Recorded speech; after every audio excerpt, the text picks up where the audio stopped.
Imagine this. You rule the richest, strongest country on earth. For hundreds of years, your empire holds about 1/3 of all the wealth in the world. Run kings line up just for the chance to trade with you. Now imagine watching that power fall apart. Not because of guns. Not because of bombs. Not because of some secret high-tech weapon. Because of a plant. A flower. One single kind of flower helps bring your whole civilization down. This is not a fantasy story. This really happened. This is how opium helped destroy the greatest Chinese empire. In the 1700s, China was the clear economic superpower of the world. Its farms, workshops, and cities produced more than anyone else. European rulers were desperate to get Chinese products. But the Chinese emperor looked at Europe and basically said, "We don't need anything you people make." Jump ahead about 100 years. China has been sliced up by foreign powers. Millions of Chinese are hooked on drugs. The 2000-year-old imperial system is falling apart. This is the road from the top of the world to national disaster. Before we jump into history, imagine you're hearing this as a story. You're lying down. You're relaxed. You're getting ready to be pulled into another time. Alright. Let's go back to Qing Dynasty China. Get comfortable first. Seriously. Fix your pillow. Grab a blanket. This one is worth settling in for. The year is 1800. Dawn is breaking over Canton Harbor in southern China. You wake up in darkness, inside a small rented room near the water. The air is thick with the smell of salt, spices, sweat, and smoke drifting through the window. From outside you hear shouting merchants, creaking wooden ships, and metal clanging. Vessels from all over the world are unloading their cargo. You're not on a soft modern mattress. You're on a hard wooden platform with a thin mat. Your back hurts. The room is already hot and humid, even though the sun has barely risen. You are in Canton. At this time, it is the only port in all of China where foreign merchants may legally trade. And right now, there is no other place on earth where more money is moving than this city. You might be thinking, wait, I thought European countries were the richest back then. That's what many school books say. But around 1800, that's just not true. China was so dominant that it produced more than 1/3 of everything made in the entire world. Try to picture that. One single country making about 1/3 of all goods on the planet. In today's terms, it would be like merging the economies of the United States, Japan, and Germany into one giant super country. European raiders were basically begging to be allowed to do business with China. And China's answer? Yeah, we're fine. We don't really need what you sell. The Chinese emperor saw Western kingdoms as rough, uncivilized states. The Chinese called their own land the Middle Kingdom. In their view, everything valuable flowed from China. Foreigners had little to offer. What about European science and inventions? From China's point of view, they had already invented most of the important things first. Paper? Chinese. Printing? Chinese. Gunpowder? Chinese. Compass? Chinese. Porcelain so thin you could almost see through it. Silk so fine that European nobles would drive themselves into debt just to own some. All Chinese. When foreign merchants came to Ken, they were not treated like equals. They were not honored guests. They were barely tolerated. The trade system was built on purpose to keep them under tight control. A local official explains the rules as used and watching Western merchants arrive. Listen carefully, he says. Foreign raiders can only do business here in Canton. Nowhere else in our huge empire. They may only live in a row of buildings outside the city wall called factories. These are not real factories. They are trading houses and offices. They cannot bring wives or families. They are not allowed to learn the Chinese language. They cannot travel into the Chinese countryside. And the most important rule, they are only allowed to trade through approved Chinese merchants. A special group called the Hong merchants. The most powerful Hong merchant of them all is a man named Hao Kwa. And this man is rich. Not just doing well rich. Not just successful businessman rich. We're talking richest man on earth rich. His personal wealth is estimated at about $26 million in that time. That might not sound huge today, but adjusted into today's value, we're talking multiple billions. He literally has whole rooms filled with silver bars. In 1822, when a huge fire breaks out, witnesses later described something unreal. As his vault smelts, silver pours out into the streets like small rivers. You're back at the harbor. A British East India Company ship is unloading its cargo. You see how quite elegant silk robes, directing his on-nave clerks and assistants. His hands are held behind his back while he watches wooden crates full of silver being carried off the ship. That's how the trade works. Whispers a merchant standing beside you. We bring silver. They give us tea, silk, porcelain. It sounds simple. Europeans and Americans crave Chinese goods, especially tea. In England, tea has become an obsession. People drink it every day. Tea is not just a drink, it's a national habit. China, on the other hand, doesn't want their manufactured goods in return, so Westerners must pay in silver. But there is a problem. For Western countries, this trade is like a slow bleed. The silver is flowing out box after box, ship after ship. We can't keep sending our silver to China like this. The merchant mutters. England is running out. You see the tension on British faces at the docks. They're getting rich selling Chinese tea and goods back home. But the imbalance is dangerous. Too much silver is going one way.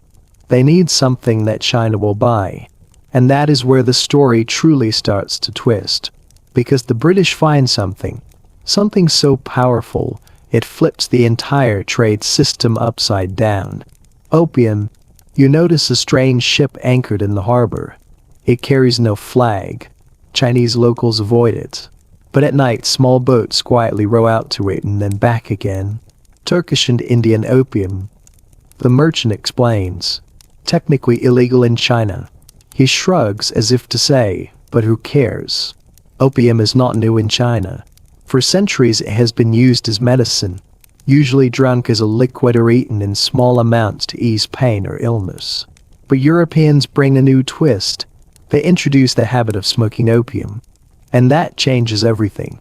Come on, says the merchant. He'll show you something. He leads you through crowded streets to a plain building not far from the harbor. From the outside, it looks like a simple house or shop. Inside, it is something else. The room is dark and hazy. Small oil lamps give off weak yellow light.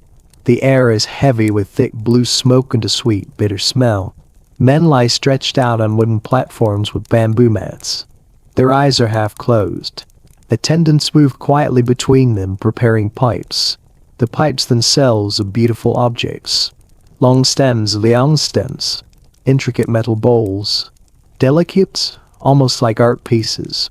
You watch as an attendant heats a tiny bowl of dark, sticky opium over a flame. When it bubbles, he gently scrapes it into the bowl of the pipe and hands it to a waiting customer. One puff, and your problems fade away. The merchant tells you. 2 puffs, and you feel like you're floating. 3 puffs, and you're in paradise. You're seeing the early stages of something disastrous. Right now, most of the smokers are wealthy. Officials, rich merchants, men who don't need to work with their hands. Opium is still a luxury, a symbol of status. Like an expensive bottle of wine in a private club. But this will not stay that way for long. The merchant leans closer. The British East India Company has huge opium plantations in Bengal now, he says. They produce thousands of chests every year. And guess where it is all going?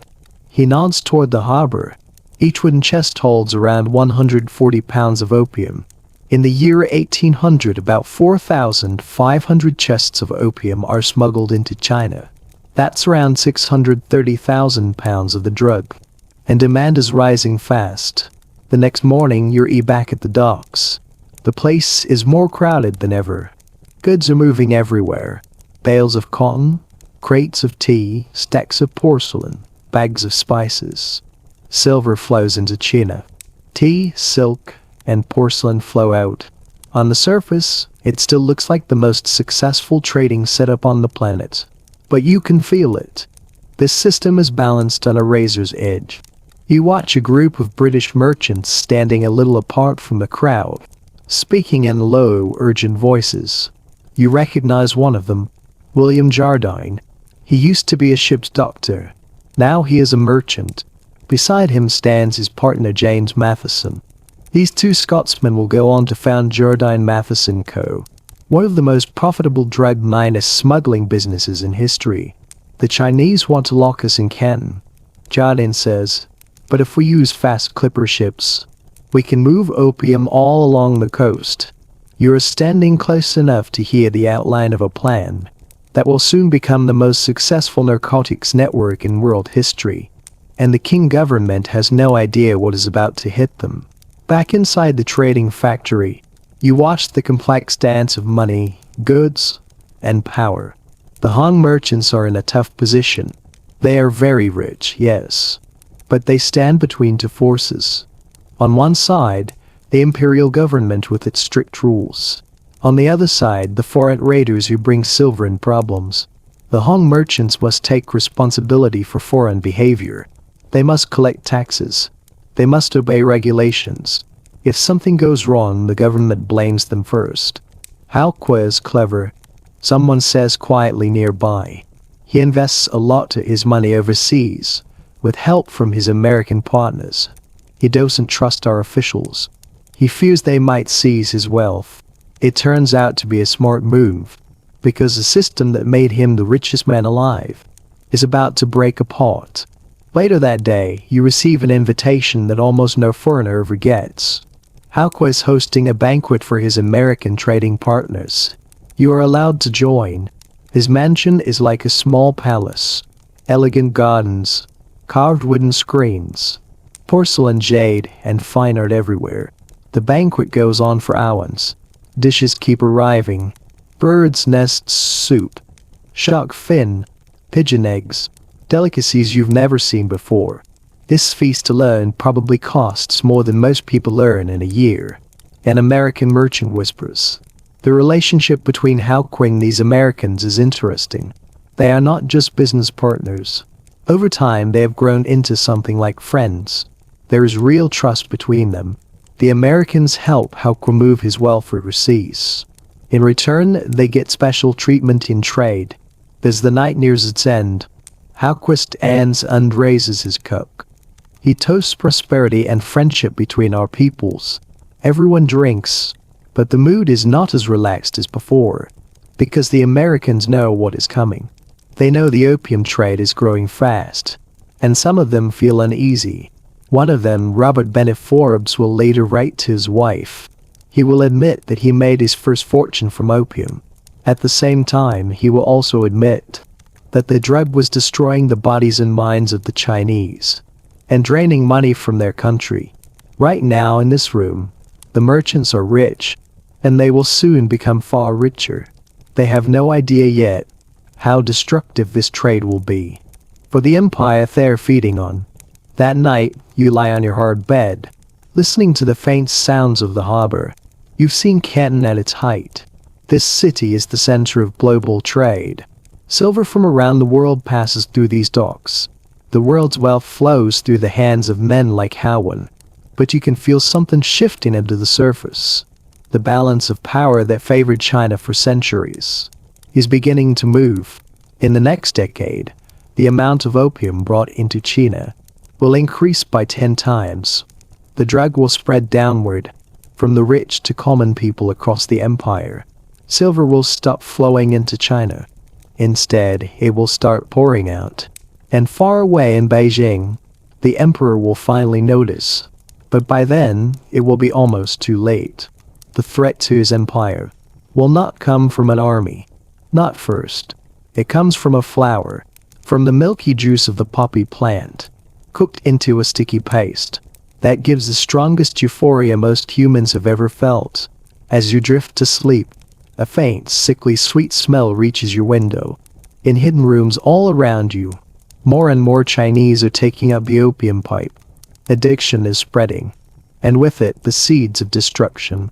For one of the greatest empires in history are being planted, not with a bang, but with a soft hiss. Smoke pulled through an ornate pipe. In the moonlight, warships slip into Canton Harbor.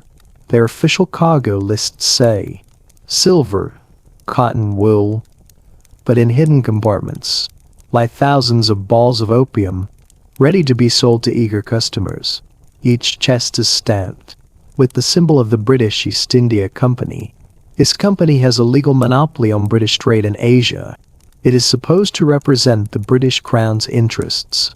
In reality, it has become the biggest card dealer on earth. You close your eyes. The air is sticky, hot, hard to breathe. You think about how a simple trade problem and a flowering plant are about to reshape global history. Tomorrow, Canton will wake up. Merchants will shout. Ships will load and unload. Life will seem normal. But silently, the whole system is starting to crack. This golden age of Chinese wealth is about to end. And it all starts here, with a pipe, with smoke, with dreams, with addiction, with opium. The morning fog hangs low over Canton Harbor. A new day begins. 10 years pass. It is now 1830. And everything has changed. 10 years have passed. It is now 1830. And the world you saw a decade ago is almost gone. What you're about to witness isn't just the story of a drug spreading through a nation. It is the story of how the world's economic balance flipped upside down. In a single generation, for centuries, silver flowed into China like a broad river. Now it is rushing out, as if someone cut open the country as veins. Maybe you think, how bad can it be? It's just some wealthy men in dark rooms, smoking fancy pipes. No, it is much worse. Let me show you. You are walking through a narrow street in Canton. He presses down from above. The smell hits you first. The same sweet, sharp scent of opium smoke. It seems to flood out of every corner of the city. You step into a building that looks like an ordinary tea shop. But the moment you enter, you realize it is something entirely different. The room is dim. Oil lamps flicker weakly along the walls. The air is thick, almost heavy with blue smoke. You feel it in your throat. It clings to your clothes. Dozens of people lie on low wooden platforms. Not just rich men, not just officials. Everyone. All kinds of people. A government clerk. His official hat lies beside him. He pulls on his pipe like it's the only thing keeping him alive. Next to him, a dock worker. His once strong arms are shrunk from months of smoking instead of eating. In the corner lies a woman who once owned a busy silk shop. Her eyes stare blankly upward. Her business, her savings, her future. All gone. A Buddhist monk still in his orange robes lies almost unmoving on a mat. Everywhere you look, people are fading into smoke. What happened? You whisper to the attendant preparing another pipe. He shrugs. It's cheap now. There's plenty of it. Anyone can afford it. And he's right. In 1820, China saw about 4,500 chests of opium smuggled in each year. Now in 1830, that number has exploded to 20,000 chests. That is 2.8 million pounds of opium yearly. And it will only get worse. By 1838, the amount will double again to 40,000 chests. Over 5.6 million pounds a year. Imagine 2,800 tons of drugs entry one country annually. That is the weight of roughly 500 elephants. Made entirely of opium. Outside the den, you see a group of British merchants deep in conversation. You recognize one of them. William Jardine, now wealthier and more confident than ever. The new clipper ships are unbelievable, Jardine says with excitement. Just the Tito days from India to Linton Island. Chinese patrol boats can't touch us. James Matheson nods beside him. We have warehouses full on Linton now. Local smugglers handle the rest. Linton Island has become a floating warehouse of illegal drugs. Western ships anchor just outside Chinese waters. Safe from the law. Chinese smuggling boats race to the foreign ships at night. Pick up the opium. and deliver it inland. If drug delivery apps existed in the 1800 seconds, this would be the first version, but the real brilliance, or evil, of the opium merchants is how they solve their money problem. Here's the cycle. The British grow opium in India. They ship it to China. Chinese smugglers pay them in silver. The British then use that silver to buy Chinese goods like tea and silk. Boom, trade imbalance fixed. Silver that once flowed into China is now poured out of China at a shocking rate. Later that day, you sit in a meeting room where the Hong merchants, how Qian's peers, are gathered. Their faces look older, thinner, more worried. The price of silver has doubled in just 10 years. One merchant says, "Our money is collapsing." How Qian is slowly. The government orders us to stop opium, but their own officials are the biggest buyers. Another merchant adds quietly, "My cousin's village near Suzhou is ruined. No one farms anymore. Everyone smokes." As you walk through Canton, you notice something new. The city feels poorer, more fragile. Buildings aren't as well kept. Streets feel more crowded, but the energy is different, more desperate. Why does the city feel like this? You ask a shopkeeper. He glances around before answering. Silver is leaving the country. Money loses value. People can't pay taxes. The government can't function. The Chinese economy is built on silver.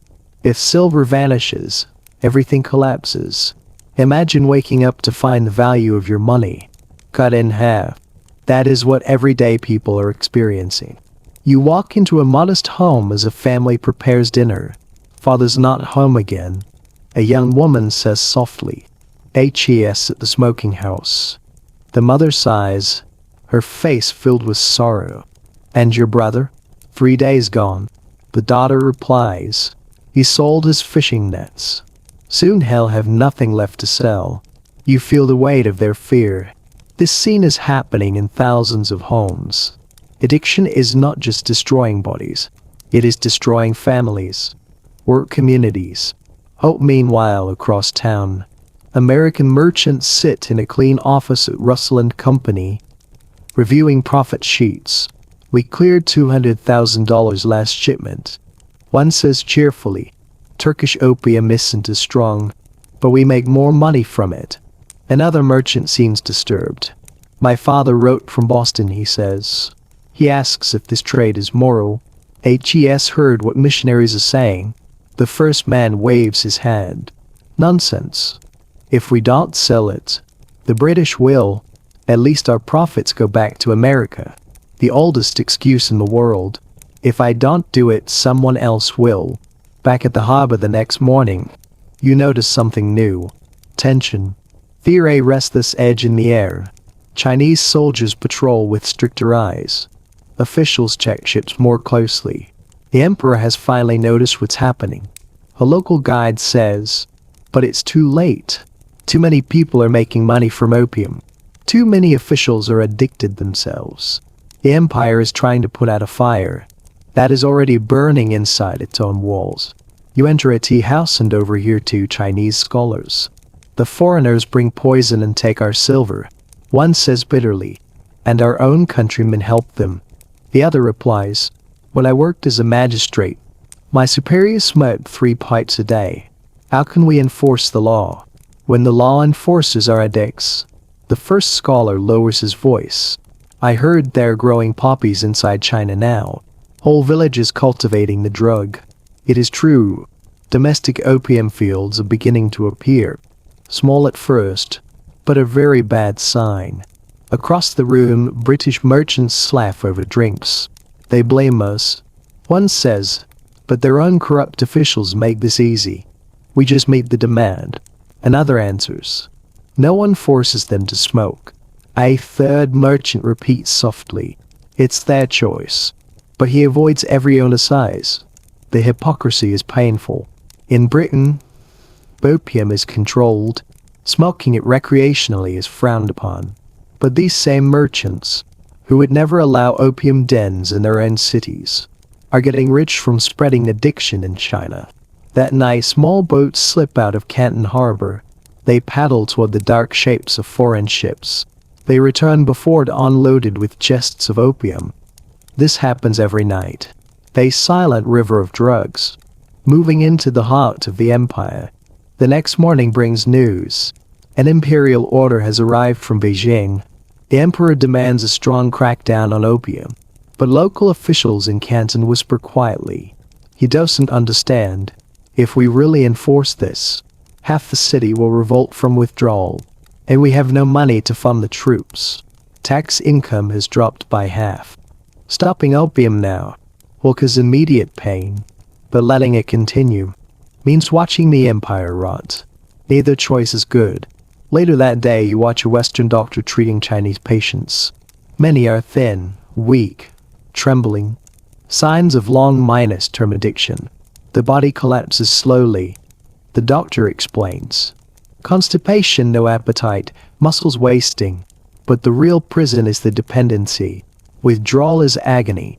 Most cannot endure it. Can they recover? You ask.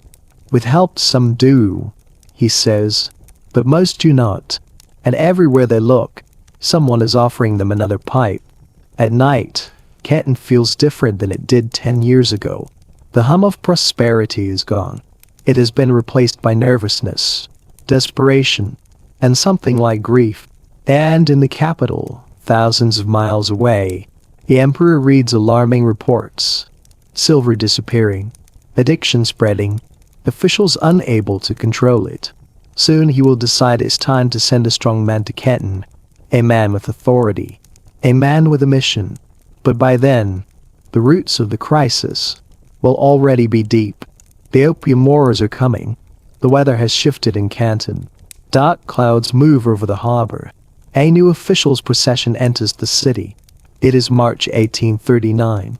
Everything is about to change again. Word races through every street, every market stall, every tea shop.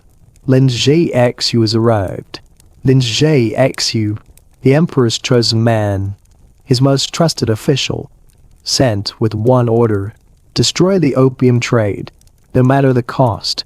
You stand in the crowd as his procession passes. Banners flap in the wind. Comes pound. Imperial guards push people aside to clear a path. At the center sits a sedan chair carried by 8 men. Through silk curtains you glimpse the face of the man about to confront the largest narcotics operation in world history. Lin Zhexu is not what you expect. Not a general, not a fierce warrior, not a man with scars or armor. He is a scholar. A quiet, middle-aged civil servant known for honesty and discipline. But his eyes show steel, determination sharp enough to cut through corruption and fear. He looks ordinary. Someone near you whispers. But they say even the most corrupt officials tremble when he enters a room. The emperor has made a wise choice. Another says, if anyone can stop the poison, it's him.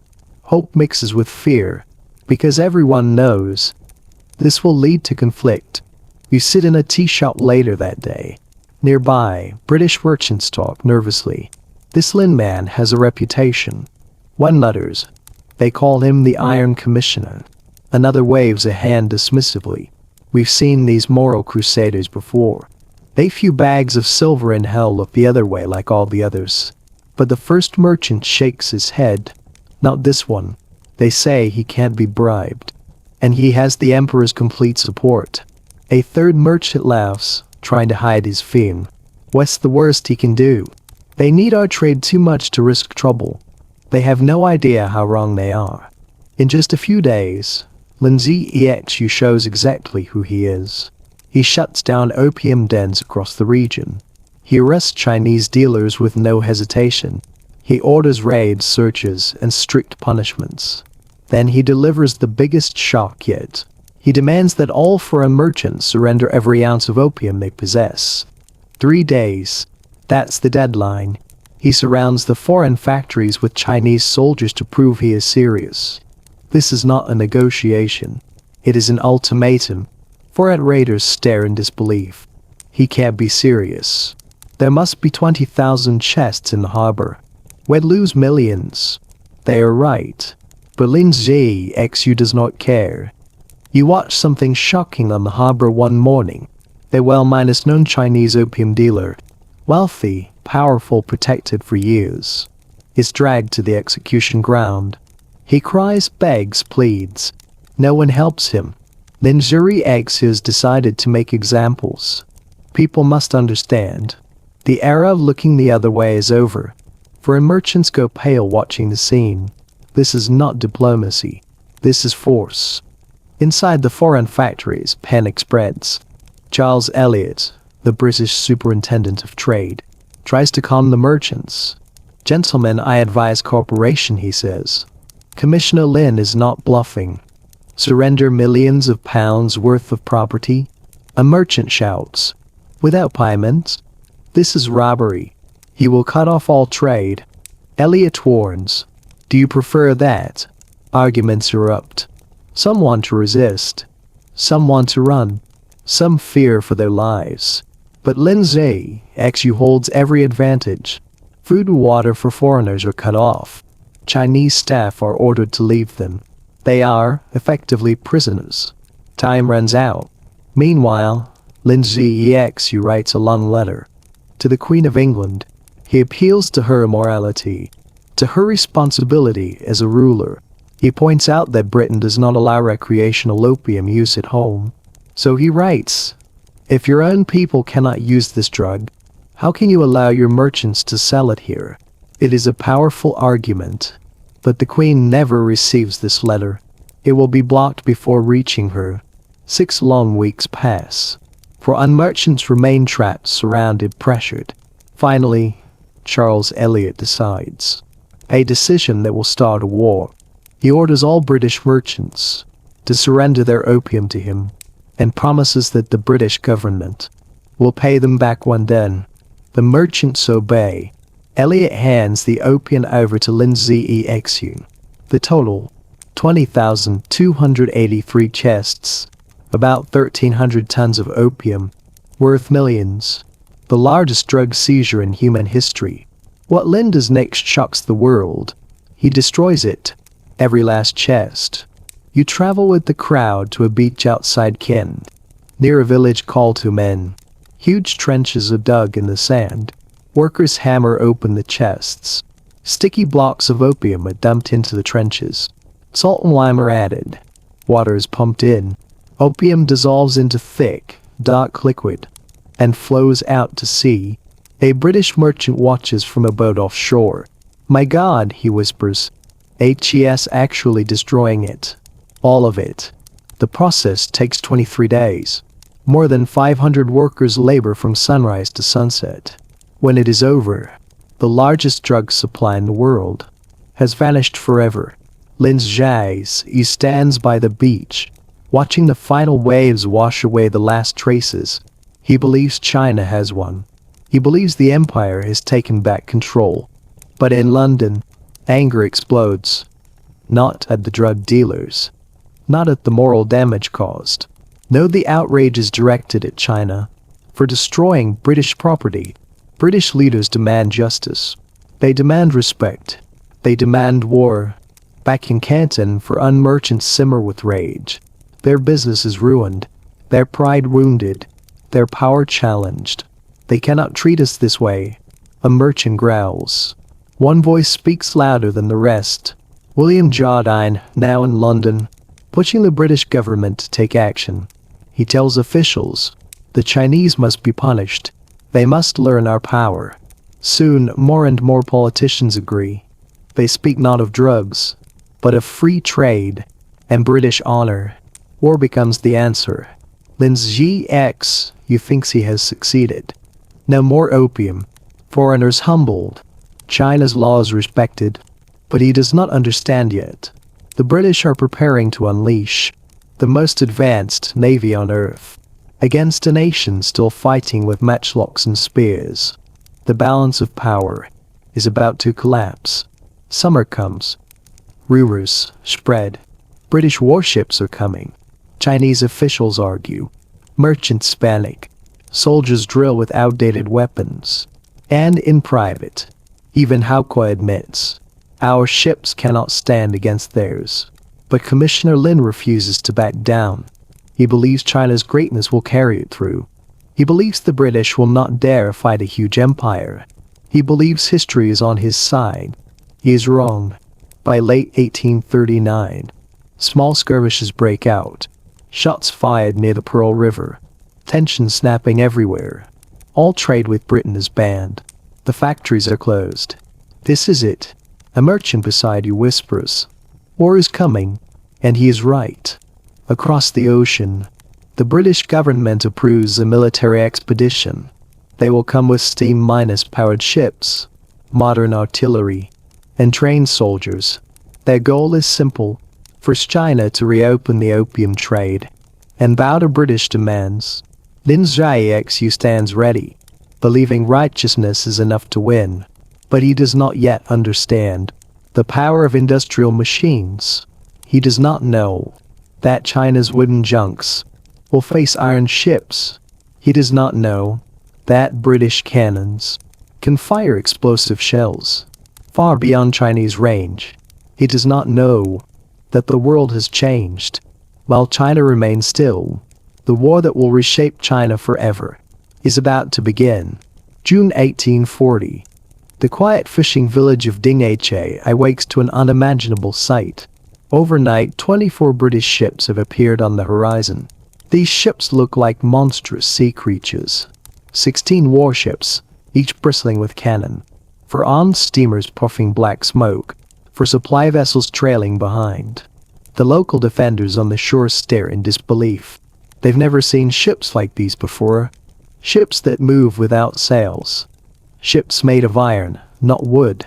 Ships with cannon that fire explosive shells from far away, much farther than their own guns can reach. One young Chinese soldier grips his spear tight. "What are those devil ships?" he whispers. His commander has no answer. Nothing in their entire history of Chinese warfare has prepared them for this. You watch the British fleet approach. From your position on the small fishing boat offshore, you see the whole thing unfold. The British move into position. The ships seem to fill the entire horizon, blocking out the sky. The guns are aimed directly at the Chinese coastal defenses, and they begin to fire. The sound is like nothing anyone has ever heard before. It's not just the boom of cannonballs. It's the screeching shriek of explosive shells. Hollow iron bowls filled with gunpowder, launching into the air, and then exploding on impact. A Chinese officer standing on a coastal fort shouts, "They can't possibly hit us from that distance." But those are his last words. A British shell hits the fort's wall right below him. The explosion ears through stone and flesh. When the smoke clears, the officer and a dozen others have disappeared. For hours, the bombardment continues. By evening, the Chinese coastal defenses are in ruins. The British land their marines and soldiers. They overwhelm the remaining Chinese forces without much effort. The battle is over almost before it began. Dinghe falls. There is barely any resistance. A captured Chinese officer is stunned. How can barbarians defeat the forces of the Celestial Empire so easily? He will soon learn that the empire he served is not as powerful as he thought. The British forces keep moving up the coast, capturing one port after another, leaving Chinese forces scattered and disorganized. The pattern is simple, but deadly effective. Bombard coastal defenses from far away using naval power. Land troops when the defenses fall. The Chinese military, relying on outdated tactics and old wooden ships, stands no chance against the steam-powered machines of the West. Back in Beijing, the emperor receives the news with disbelief. How can a small island of barbarians challenge the might of China? He demands of his advisors. We outnumber them 100 to 1. A brave official steps forward, looking deeply troubled. Your Majesty, their weapons are different. What do you mean? The emperor frowns. Our soldiers fight with swords, spears, and arrows. The official continues. But the British have guns that shoot farther than we can imagine, and their ships they move without wind. They are machines that breathe fire. The emperor does not understand. You cannot imagine that China could lose to such a small power. But the truth is becoming clearer by the hour. You are aboard a Chinese war junk, watching the next battle unfold. This is the Battle of Kowloon. The Chinese fleet is lined up in neat formation. Big wooden junks with cannons aimed outward. They are ready to fight. Then you see it. The British steam-powered warship, the HMS Nemesis, approaches through the early morning mist. It's a sight no one on the Chinese ships has ever seen before. The Nemesis moves through the water without wind, its iron hull glinting in the sunlight. The Chinese sailors point at it in fear and awe. They have heard rumors of this demon ship. Now they are face to face with it. The Nemesis is a powerful new weapon, the steam-powered warship, designed specifically for this war. It's fast, small enough to maneuver in shallow waters, and heavily armed. It carries rockets and cannon that can destroy the wooden Chinese fleet from a distance. It's the future of warfare, and the Chinese are stuck in the past. The battle begins. Chinese junks fire their cannons at the Nemesis, but their shots either miss or bounce off the ship's iron hull. In return, the British launch rockets at the Chinese fleet. They scream through the air before exploding. Then the Nemesis fires its cannon, sending explosive shells into the packed Chinese formation. The destruction is horrendous. One junk explodes when a shell hits its powder magazine. Another catches fire and burns to the waterline. The crew jumps overboard, only to drown in their heavy armor. A third junk is torn apart by rockets, splinters of wood slicing through sailors like knives. Within an hour the battle is over. The Chinese fleet is either destroyed or scattered. The Nemesis is barely scratched. The British move on. A Chinese captain surveys the wreckage. "We never stood a chance," he says, ordering his surviving crew to abandon ship. "Our generals and admirals fought wars of the past. The British fight with weapons our children's children can't imagine." The British move north, capturing port after port. Canton falls with ease. The Chinese defenders are outclassed. In Beijing, the emperor receives the reports. He can no longer ignore what's happening. His great empire is crumbling under the weight of Western weapons, and it is too late to change course. You're back in Canton, and the news spreads like wildfire. China is being crushed by the foreign powers, and the emperor has no choice but to send his best officials to negotiate peace. At the foreign factories, tension fills the air. You overhear British merchants discussing the situation. The Chinese have no idea what they're up against. One says, "Not yet." As winter fades into spring, a new British attack begins. The Bogue Forts, China's strongest coastal defenses, are the next target. You stand on a hill overlooking the Bogue Forts. Chinese cannons are positioned with care, but the British have a trick up their sleeve. Instead of attacking head-on, the British land troops behind the fortifications. The Chinese can't even see them coming. The Chinese commanders are caught off guard. By noon, the British flag flies over the forts. The pattern of warfare is clear. Chinese forces cannot fight the British because they have no real understanding of how warfare has evolved. You witness a shocking event. The British capture the city of Canton.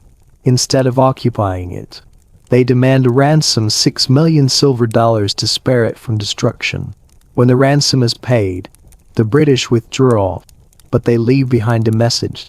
They control the city at will. You hear rumors in the streets. The British fleet is moving on.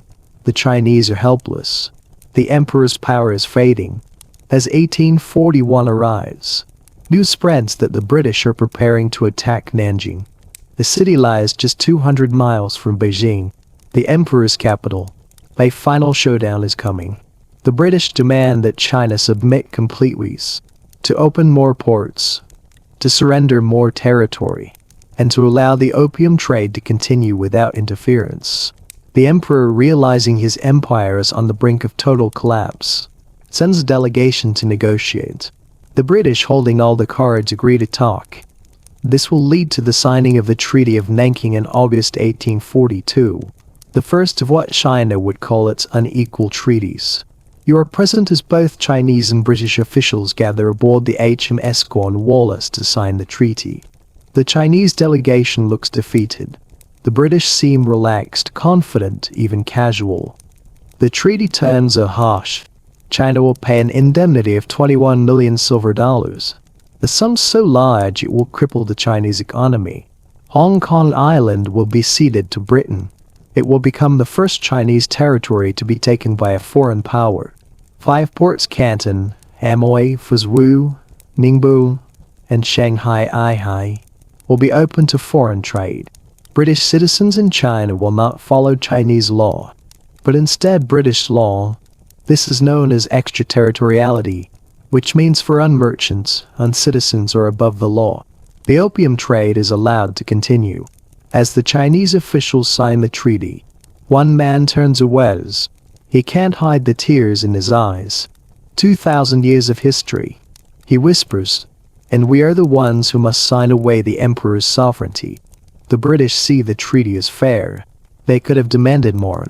Instead, they settle for a deal that secures their trade, but leaves the Qing Dynasty intact.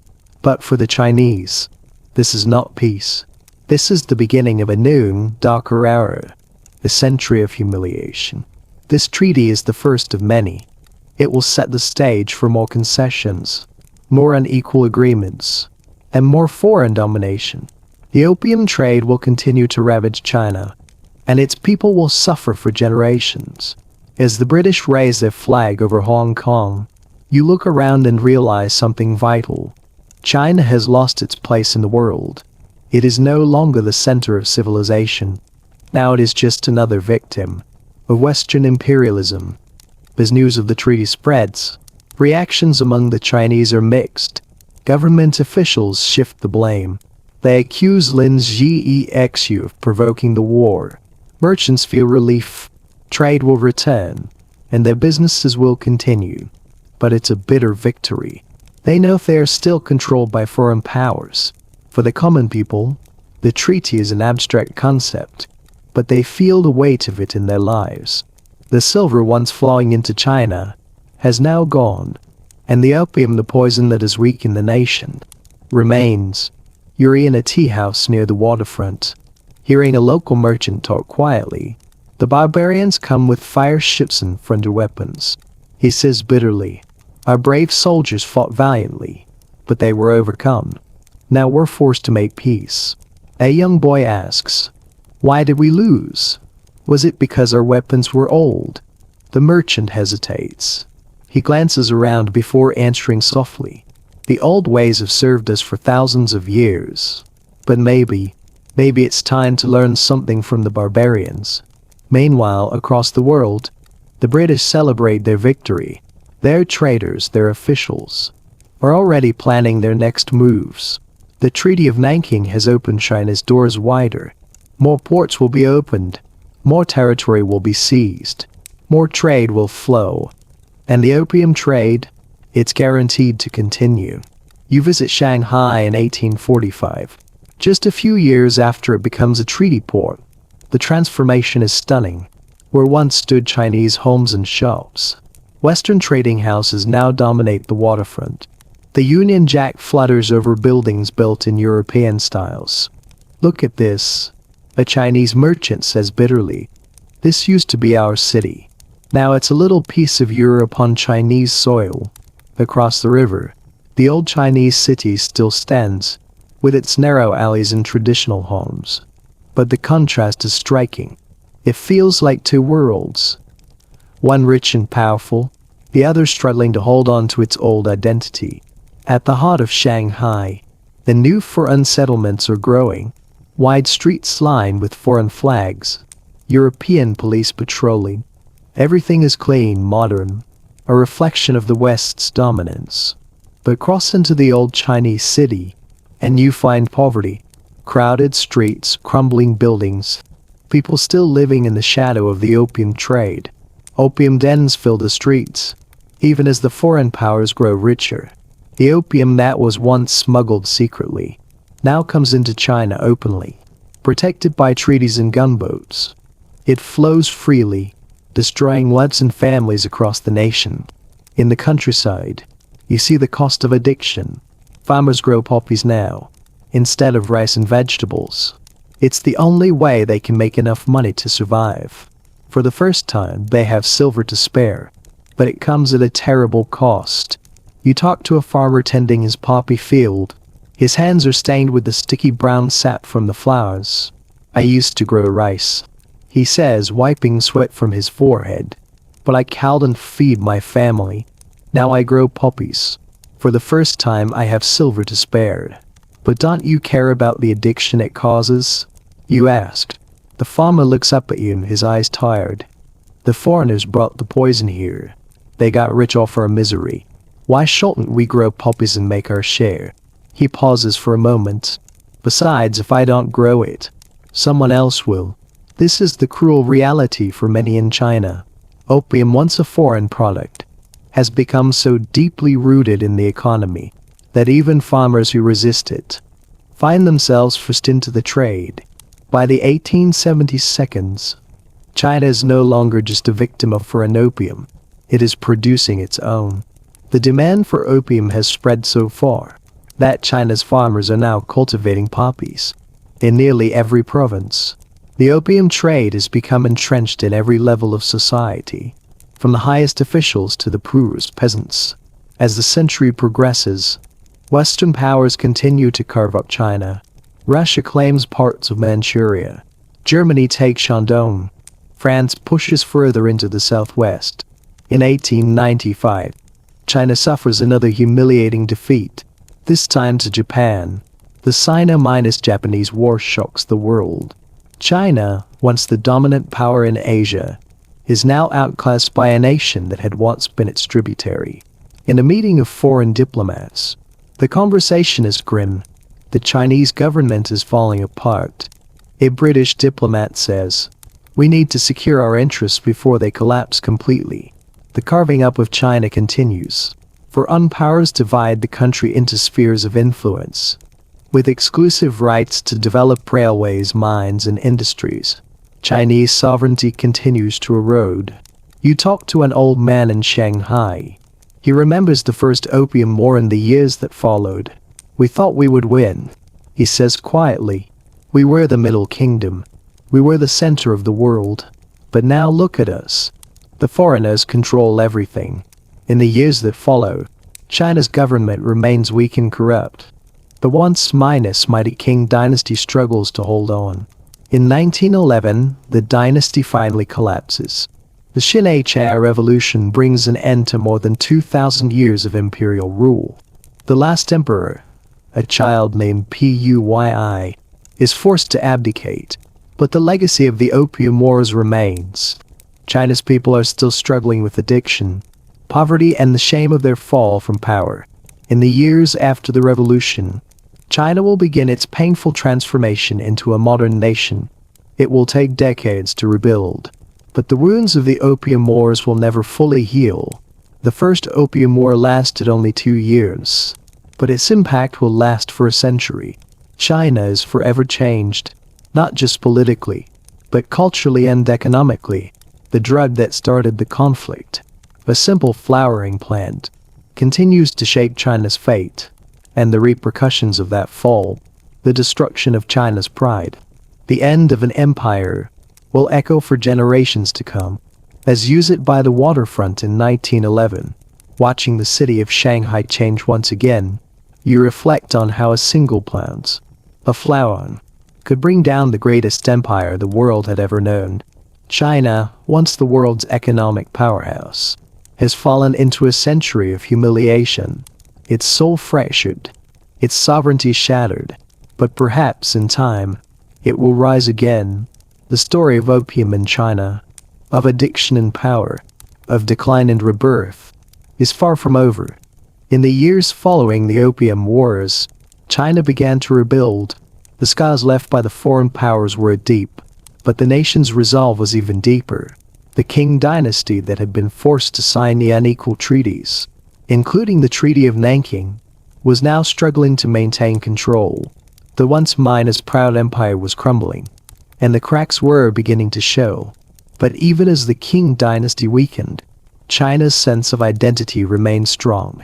The memory of the wars, of the foreign invasion, was etched into the minds of its people. It was a lesson that could not be forgotten. Never again. During the late 19th century, as Western powers continued to carve out China, the country began to react to the humiliation it had suffered. Though still under the rule of the Qing Dynasty, a growing number of Chinese intellectuals and reformers were pushing for change. They saw the West's industrialization and military superiority, and realized that China needed to modernize, or risk becoming a permanent subject of foreign control. The cries for reform grew louder, but the imperial court was slow to act. As China faced internal unrest, rebellions began to break out across the country. One of the most significant uprisings was the Taiping Rebellion, which from 1850 to 1864 claimed an estimated 20-30 million lives. It was a devastating blow to an already weakened empire. The Taiping movement, led by Hong X, Bai Quan, was inspired by religious visions and the desire to rid China of both the foreign invaders and the ruling Qing Dynasty. Though ultimately crushed, the rebellion showed the depth of China's dissatisfaction with its leadership. As the 20th century approached, China's defeat in the Opium Wars seemed like a distant memory, but the damage remained. The treaties imposed by Western powers, including the Treaty of Tientsin, the Boxer Protocol, had opened China to foreign control in ways that the imperial court could no longer ignore. China was being divided into spheres of influence. Foreign minds-controlled territories where the local government had little say. This made it clear that China was no longer the powerful empire it once was. It had become a playground for foreign powers. In 1911, the Qing Dynasty finally collapsed, marking the end of over 2,000 years of imperial rule. The Xinhai Revolution resulted in the creation of the Republic of China, but the damage was already done. The new republic was born from the ashes of an empire broken by foreign aggression. The people of China, scarred by a century of humiliation, had lost faith in the imperial system that had failed them. The memory of the Opium Wars, of how China was torn apart by opium, foreign guns, and treaties, became a foundational part of the national consciousness. As the 20th century wore on, China's struggle to regain its strength continued. During the Chinese Civil War, the Communist Party rose to power, defeating the nationalists and establishing the People's Republic of China in 1949. The Communist Party under Mao Zedong, began its campaign to transform China into a modern, industrialized nation. One of the first tasks of the new government was to rid China of opium once and for all. The communist government initiated a massive anti-opium campaign, seizing poppy fields, closing down opium dens, and forcing addicts into rehabilitation centers. The legacy of the Opium Wars, which had devastated China for over a century, was finally being erased, but the scars of the past remained. Today, China is no longer the nation it was in the 19th century. It is a global superpower, economically powerful, and politically influential, but the memories of the Opium Wars, of the foreign powers that once carved up the country, remain an essential part of the collective identity. The century of humiliation is a term that still echoes in Chinese society, reminding the people of the dangers of weakness and foreign exploitation. It serves as a call to never again let China be vulnerable to outside forces. As you walk through the bustling streets of modern Shanghai, you can't help but notice the towering skyscrapers, the international influence that still marks the city. But the history of foreign domination is never far behind. The Opium Wars may be a part of the past, but their legacy is still felt in the heart of China. It serves as a reminder that history is not just a collection of events, but the very foundation on which nations are built. The Opium Wars were not just about drugs. They were about power control and the struggle for sovereignty. They were about a nation being torn apart by forces beyond its control. But in the end, they were also about survival. China may have fallen, but it has risen again. As you look over the river, watching the lights of Shanghai reflect off the water, you realize that China's story is not just one of defeat.